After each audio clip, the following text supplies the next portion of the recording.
નમસ્તે વિદ્યાર્થી મિત્રો, આપણે ગઈકાલે અધૂરી થિયરી જોઈ હતી તર્ક અને સંભાવના, બરોબર. હવે એને થોડીક આગળ વધારીએ ને આપણો લાસ્ટ ટોપિક છે, બરોબર. હવે અહીંયા એવું છે કે પરિસ્થિતિ કે ઘટનાના ત્રણ પ્રકાર હોય. હવે કોઈ પણ પરિસ્થિતિ હોય, બરોબર, કે કોઈ ઘટના બને તો એ ત્રણ પ્રકારની હોય. તો એ કયા કયા ત્રણ પ્રકાર છે? તો પહેલો પ્રકાર છે ચોક્કસ બનતી ઘટના, બીજો અશક્ય ઘટના અને ત્રીજો ઘટના બને અથવા ન પણ બને, બરોબર. એટલે આગાહી કહી શકીએ, બરોબર. તો પહેલી છે કે ચોક્કસ બનતી ઘટના. હવે ચોક્કસ બનતી ઘટના એટલે કે એ બને છે, ન બને એવું નહીં, બને. દાખલા તરીકે એક્ઝામ્પલ જોઈએ તો સૂર્ય પૂર્વ દિશામાં ઉગે છે તો એ પૂર્વ દિશામાં જ ઉગે અને આવતીકાલે પૂર્વ દિશામાં જ ઉગશે, પરમ દિવસે પૂર્વ દિશામાં જ ઉગશે, એક વર્ષ પછી પૂર્વ દિશામાં જ ઉગે. એટલે આ ઘટના છે ને હંમેશા બને, એવું નથી કે એ ન બને. જો ન બને તો પૃથ્વીના વાતાવરણ બધું ઉલટ થઈ જાય, પણ એ બને જ. એટલે સૂર્ય હંમેશા પૂર્વ દિશામાં જ ઉગે. આ ચોક્કસ બનતી ઘટના છે, બરોબર. બીજી, ગઈકાલ કરતા તમારી ઉંમર આજે વધારે છે. એટલે ગઈકાલ કરતા એટલે આજે કયો વાર છે? શુક્રવાર, બરોબર. તો ગુરુવાર કરતા તમારી ઉંમર શુક્રવારે વધારે જ હોય કે નહીં? હા, કેમ કે ગઈકાલ કરતા એક દિવસ તમે વધારે મોટા થયા ને, એટલે તમારી ઉંમર આજે વધારે જ હોય. ગઈકાલ કરતા આજે તમારી ઉંમર વધારે છે. તો આ ઘટના ચોક્કસ બને છે, બરોબર. બીજી છે અશક્ય ઘટના, જે કોઈ દિવસ શક્ય છે જ નહીં, કે સૂર્ય પશ્ચિમ દિશામાં ઉગે. શક્ય બને કોઈ દિવસ ન બને. સૂર્ય કોઈ દિવસ પશ્ચિમ દિશામાં ઉગે જ નહીં. બીજું એક્ઝામ્પલ છે 50 કિગ્રા વજનની કીડી. ઓહો, 50 કિલોગ્રામની કીડી શક્ય છે જ નહીં, અત્યાર સુધી આપણે જોઈ જ નથી, શક્ય બને જ નહીં. 50 કિલોગ્રામની કીડી એટલે કેવડી થાય? મારા જેવી, મારથી મોટી, અથવા તમારાથી, તમારા ભાઈ બહેન કરતા મોટી. 50 કિલોગ્રામની કીડી શક્ય બને જ નહીં. માટે આ બંને ઘટના કેવી છે? અશક્ય, કોઈ દિવસ થવાનું નથી. ત્રીજું છે ઘટના બને અથવા ન પણ બને. આવતીકાલે વરસાદ પડશે, અત્યારે તમે હાલની પરિસ્થિતિ પ્રમાણે જોઈ જ શકો છો. વાતાવરણ વિભાગ વાળા કહે કે આ 5 દિવસમાં દક્ષિણ ગુજરાત અને ઉત્તર ગુજરાત, સૌરાષ્ટ્રમાં ભારે વરસાદ પડવાની આગાહી છે. પણ તમે જોઈ શકો છો વરસાદ પડતો જ નથી. આગાહી કરે એ પ્રમાણે વરસાદ આવતો જ નથી. એટલે આ ચોક્કસ ઘટના બને ન પણ બને. એટલે કે આ ઘટના બને અથવા ન પણ બને. આગાહી કેવી છે? વરસાદ પડે પણ અને નોય પડે, બરોબર. પછી ભારત આગામી ટેસ્ટ મેચ જીતશે. હવે ક્રિકેટ મેચ છે, ભારતની કોઈ બીજા દેશના સાથે મેચ હોય, હવે ઈ મેચ જીતશે કે હારશે એ તો રમે ત્યારે ખબર પડે, રેમાં વગર થોડી ખબર પડે. એટલે આપણને ખ્યાલ આવતો નથી કે જીતશે, ન પણ જીતે, હારી પણ જાય, થોડુંક નક્કી છે કે જીતશે કે. એટલે આ ઘટના બને અથવા ન પણ બને, બરોબર. હવે આપણે જોશું સ્વાધ્યાય. હવે વિદ્યાર્થી મિત્રો, આપણે જોશું સ્વાધ્યાય 3.4, બરોબર, તક અને સંભાવના. આ આપણા ચેપ્ટરનો લાસ્ટ સ્વાધ્યાય છે, બરોબર. એનો પ્રશ્ન નંબર 1, નીચે આપેલી ઘટના ચોક્કસ બનશે કે અશક્ય છે કે બની શકે પણ ચોક્કસ નહીં. એટલે કે આ શું કહેવા માંગે છે? હમણાં જ આપણે જોયું કે કોઈ એવી ઘટનાઓ તમને નીચે આપેલી છે કે એ ઘટના ચોક્કસ બનવાની જ છે, અથવા એ અશક્ય છે, અથવા ઘટના બને પણ અને ન પણ બને. આપણે એ ઘટનાઓને વાંચવાની છે, સમજવાની છે, પછી એને નીચે જવાબ લખવાનો રહેશે કે બનશે કે નહીં બને, બરોબર. તો પહેલી ઘટના છે ગઈકાલ કરતા આજે તમારી ઉંમર વધુ છે. એ આપણે હમણાં જ જોયું કે ગઈકાલ કરતા આજે મારી ઉંમર વધુ જ હોય, એક દિવસ વધી જાય કે નહીં? એટલે ગઈકાલ કરતા ઉંમર વધુ જ હોય. તો આ ચોક્કસ બનતી ઘટના છે. જો તો આ ચોક્કસ બનતી ઘટના છે, બરોબર. બીજી ઘટના, એક સિક્કાને ઉછાળતા હેડ આવશે. હવે કોઈ પણ એક સિક્કો લઈ એને ઉછાળીએ તો હેડ જ આવે એવું થોડું ખબર, ટેલે આવે એવું ફિક્સ થોડું છે કે હેડ જ આવે. જો એવો સિક્કો હોય કે બંને બાજુ હેડ હોય તો હેડ જ આવે, પણ એ શક્ય નથી. કોઈ એક સિક્કો લે તો એક બાજુ હેડ હોય તો બીજી બાજુ ટેલ જ હોય. તો એ સિક્કાને આપણે ઉછાળીએ તો હેડ આવે ને ટેલ આવે. એટલે આ ઘટના કેવી છે?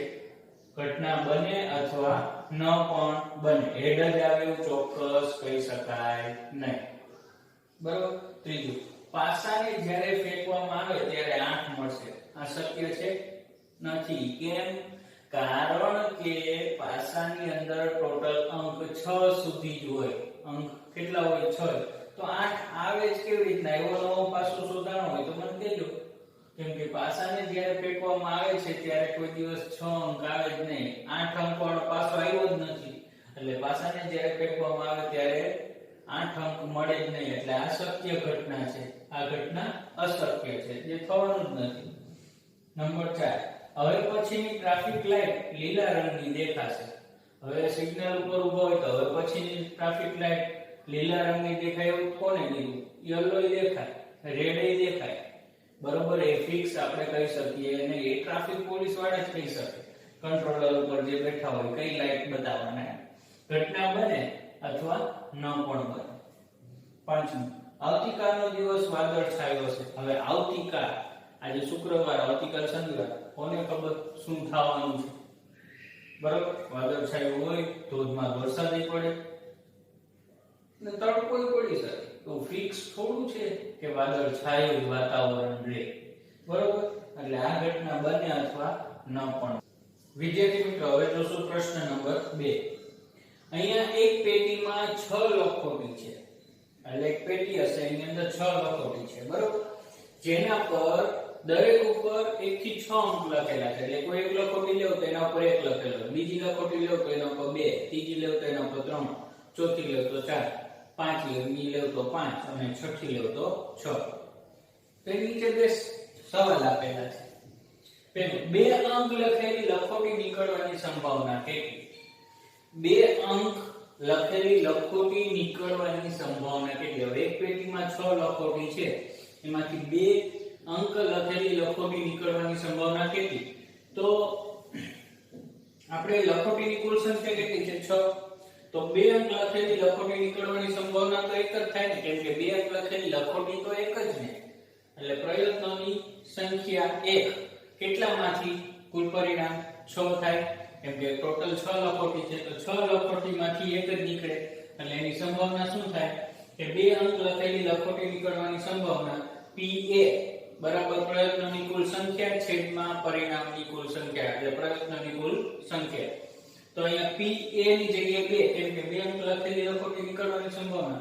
તો 6 માંથી 2 અંક લખેલી લખોટી તો એક જ છે ને, એટલે એક જ સંભાવના થશે, એક જ વખત નીકળે. પણ કેટલામાંથી? ટોટલ 6 પરિણામોમાંથી. બરોબર, ખ્યાલ આવ્યો? સેમ એવું જ બીજું ઉદાહરણ છે કે 5 અંક લખેલી લખોટી નીકળવાની સંભાવના કેટલી? તો 1 થી 6 અંક લખેલી લખોટીમાંથી 5 અંક લખેલી લખોટી તો કેટલી છે? એક જ છે. તો એ 6 માંથી એક વખત આ નાખીએ તો 5 એક જ નીકળે. બરોબર, તો 5 અંક લખેલી લખોટીની સંભાવના કેટલી થાય? તો 1/6. કેમ કે 5 એ લખોટીની કુલ સંખ્યા 6 છે. 6 માંથી 5 લખેલી સંખ્યા વાળી લખોટી કઈ છે? કોઈ એક જ હશે. બરોબર, તો સંભાવના કેટલી થાય? એક જ. ખ્યાલ આવ્યો? સેમ એવો જ બીજો દાખલો. અને આ ચેપ્ટર ની અંદર બસ આટલા જ દાખલા છે સંભાવનાના. પ્રશ્ન નંબર 3. કઈ ટીમ રમત પહેલા શરૂ કરે તે માટે સિક્કો ઉછાળવામાં આવે છે? તમારી ટીમ શરૂઆત કરે તે માટેની સંભાવના કેટલી? હવે કઈ ટીમ રમત પહેલા શરૂ કરે? એટલે બે ટીમ હોય, ક્રિકેટ મેચ ચાલતી હોય. બરોબર, બે ટીમ છે, બંને ટીમમાંથી કઈ ટીમ પહેલા રમશે એ જાણવા માટે આપણે સિક્કો ઉછાળીએ છીએ. બરોબર, તમને ખબર જ છે. તો આપણે સિક્કો ઉછાળીએ તો કઈ ટીમ શરૂઆત કરશે એ કેવી રીતના? તો સંભાવના 2 છે. ઓલી ટીમે કરી શકે અને હું કરી શકું, એવું થોડું શક્ય છે. તો સિક્કાની 2 પાસા હોય, એક તો છાપ અને બીજું કાટ. જ્યારે સિક્કો ઉછાળવામાં આવે છે, ઉછળીને પછી જે જમીન પર પડે છે તો કાં છાપ પણ આવી શકે અથવા કાટ પણ આવે. એવું ફિક્સ નથી કે કાટ જ આવે. બરોબર, એટલે આ બંનેમાંથી કોઈ એક જ પરિણામ મળે આપણને. આ છાપ આવશે અથવા કાટ આવે. કેમ કે સિક્કાની 2 જ બાજુ હોય, એક છાપ અને કાટ. હવે જ્યારે આપણે ઉછાળીને સીધું જમીન પર પડે, અથવા છાપ આવે અથવા કાટ આવે. એવું ફિક્સ હોતું નથી કે છાપ જ આવશે કાટ આવશે. બરોબર, જો કુલ પરિણામોની સંખ્યા છાપ પ્લસ કાટ એટલે છાપ અથવા કાટ પરિણામ કેટલા? 2. એમાંથી શક્ય સંભાવના કેટલી? કોઈ એક જ. કેમ કે છાપ આવે અથવા કાટ આવે એટલે 1/2 લખાય બરોબર। હવે વિદ્યાર્થી મિત્રો આ ચેપ્ટર છે આપણું અહીંયા પૂરું થાય છે બરોબર। આજે આ ચેપ્ટરની પીડીએફ સાથે બીજું અસાઇનમેન્ટ પણ હશે। આ ચેપ્ટર પૂરું થયું એટલે આ પહેલા ચેપ્ટર થી આ ચેપ્ટર થી લઈને સ્ટાર્ટ થયું એમાં પહેલેથી લઈને છેલ્લે સુધીમાં બધામાં થોડું થોડું હું દાખલા આપીશ। આ છેલ્લી 3 દિવસની અંદર તમારે કમ્પ્લીટ કરવાનું રહેશે। પ્રેક્ટિસ માટેનું આ વર્ક છે તો બધા વિદ્યાર્થી મિત્રો આ કમ્પ્લીટ કરશે।